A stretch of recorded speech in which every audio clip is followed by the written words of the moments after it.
tahun. Beberapa mengutip penggenapan spiritual. Yang lain hubungan budaya. Baik itu menambah lapisan lain pada campuran. Gambar seorang instruktur yoga Skandinavia.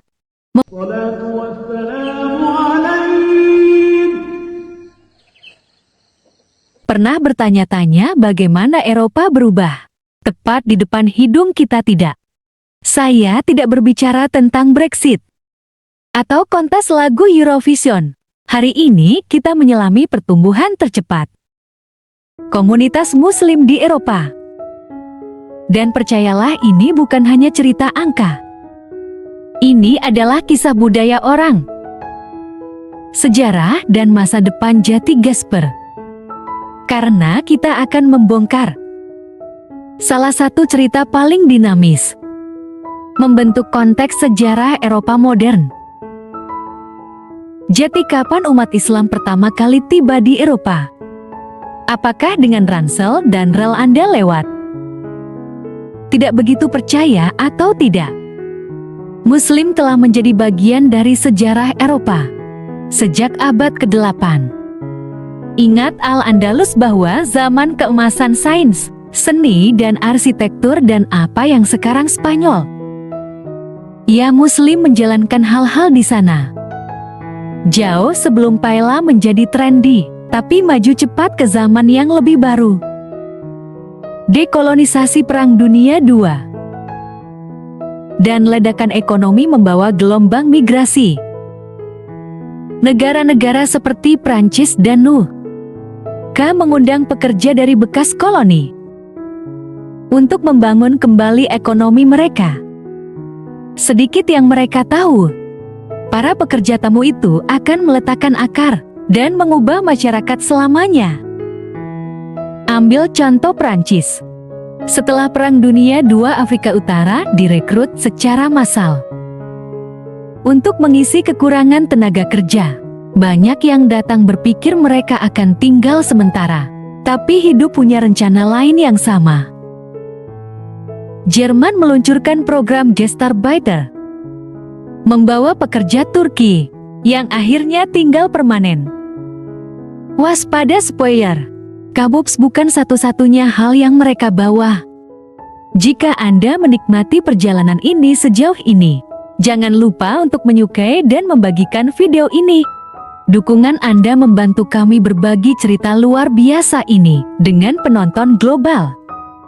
Sekarang kembali ke pertunjukan demografi saat ini. Sekarang disinilah hal-hal menjadi menarik. Pertengahan 2016, ada lebih dari 25 juta Muslim di Eropa, yaitu sekitar 6% dari populasi.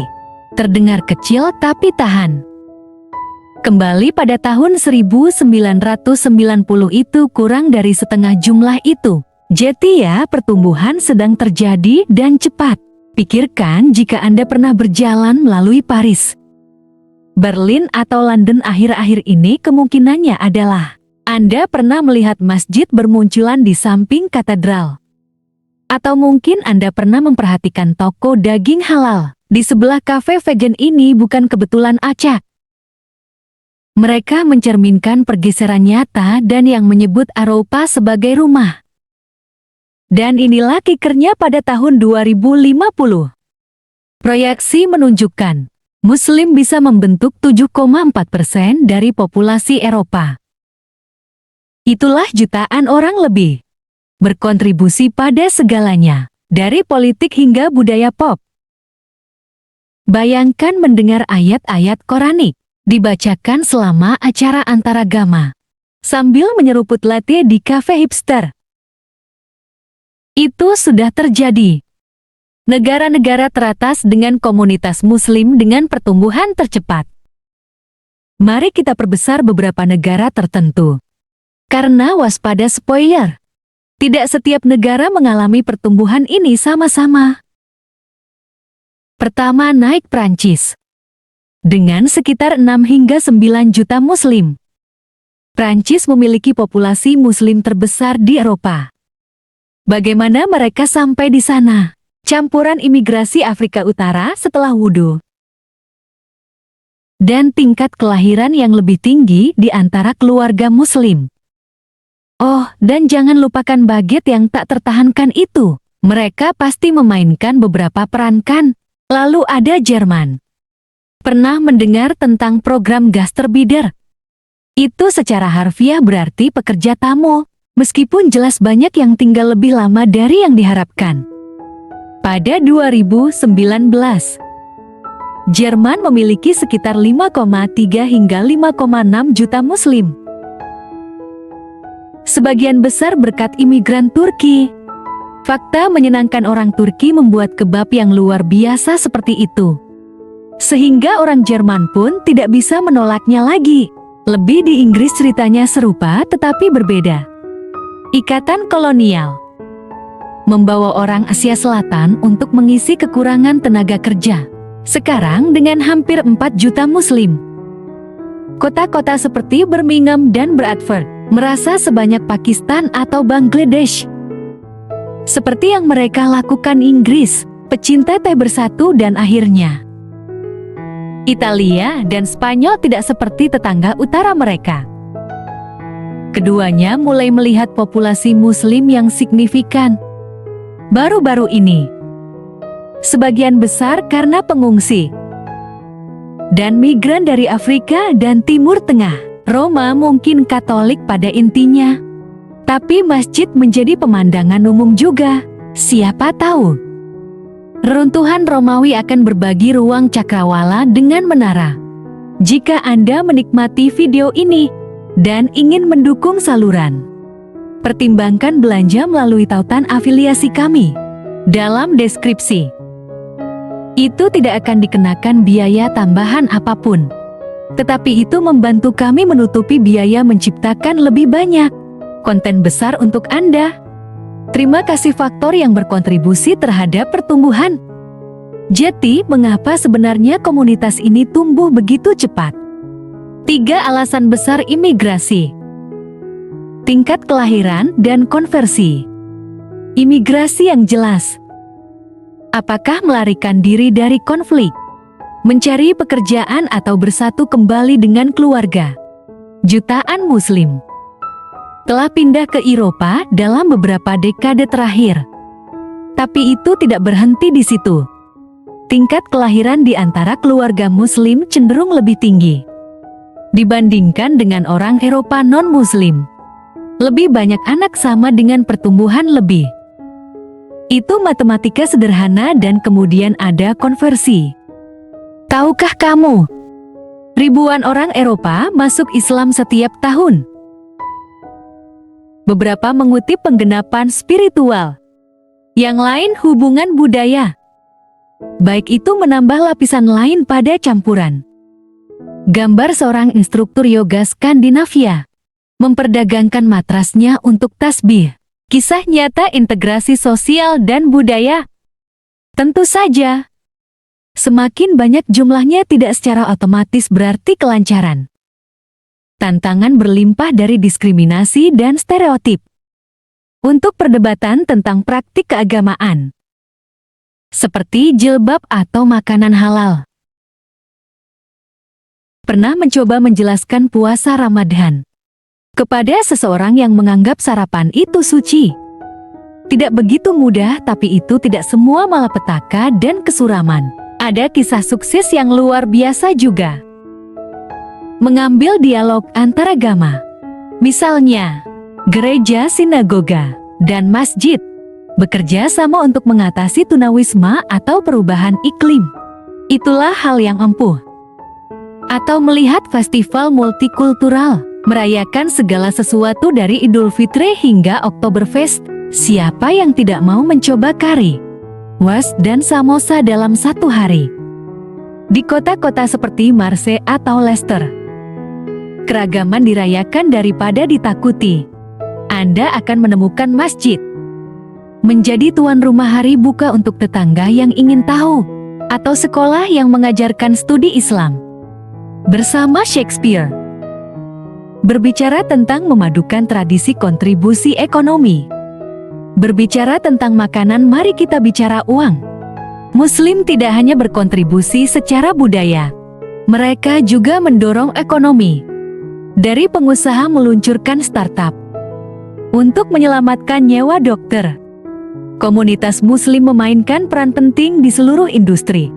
Pasar halal saja bernilai miliaran per tahun. Dan tebak apa non-Muslim juga menyukai makanan ringan halal. Jadi lain kali Anda mengambil bungkus falafel. Terima kasih seorang pengusaha Muslim. Jangan meremehkan kekuatan inovasi baik. Milenium cerdas teknologi dalam komunitas Muslim sedang menciptakan aplikasi untuk waktu doa. Platform kencan berdasarkan nilai bersama. Dan bahkan abaya ramah lingkungan. Yang tahu mode sederhana bisa menjadi viral. Lanskap politik. Pada masalah representasi depan politik, kami melihat lebih banyak suara Muslim di parlemen dan Dewan Kota. Berapa banyak Umar dan Sadik kan mungkin nama rumah tangga di tempat lain. Tapi Eropa punya pelopor sendiri juga. Para pemimpin ini mempengaruhi kebijakan pada pendidikan, kesehatan dan keadilan sosial. Mereka mengingatkan kita bahwa keragaman bukan hanya tentang toleransi. Ini tentang kekuatan, misalnya mengambil Malala Yousafzai yang advokasinya jauh melampaui Pakistan, atau mempertimbangkan politisi lokal, mendorong kurikulum sekolah inklusif dan undang-undang anti diskriminasi. Pekerjaan mereka membuktikan bahwa kemajuan terjadi ketika semua orang mendapat tempat duduk di meja. Inisiatif masyarakat dan organisasi. Di luar politik, upaya akar rumput bersinar terang. Pikirkan program bimbingan, membantu Muslim muda berhasil secara profesional, atau amal memberi makan yang lapar, tanpa memandang iman. Kelompok seperti Muslim melawan kelaparan, atau Football Beyond Borders, membuktikan bahwa tindakan berbicara lebih keras daripada kata-kata. Proyek antaragama layak diteriakan juga. Membangun jembatan antar agama, menumbuhkan pemahaman, dan bahkan mungkin pertemanan sambil makan bersama. Pizza halal siapapun. Di tempat-tempat seperti Wina atau Amsterdam, kerjasama adalah menggantikan konflik. Satu proyek pada satu waktu, proyeksi masa depan. Jadi apa prediksi para ahli selanjutnya? Populasi Muslim Eropa bisa berlipat ganda pada pertengahan abad. Apa artinya itu bagi sekolah, tempat kerja dan ruang publik? Akankah kita melihat kebijakan yang lebih inklusif atau meningkatnya ketegangan? Satu hal yang pasti, perubahan tak terelakkan. Pertanyaannya adalah, apakah Eropa merangkulnya sebagai peluang? Atau memandangnya sebagai tantangan?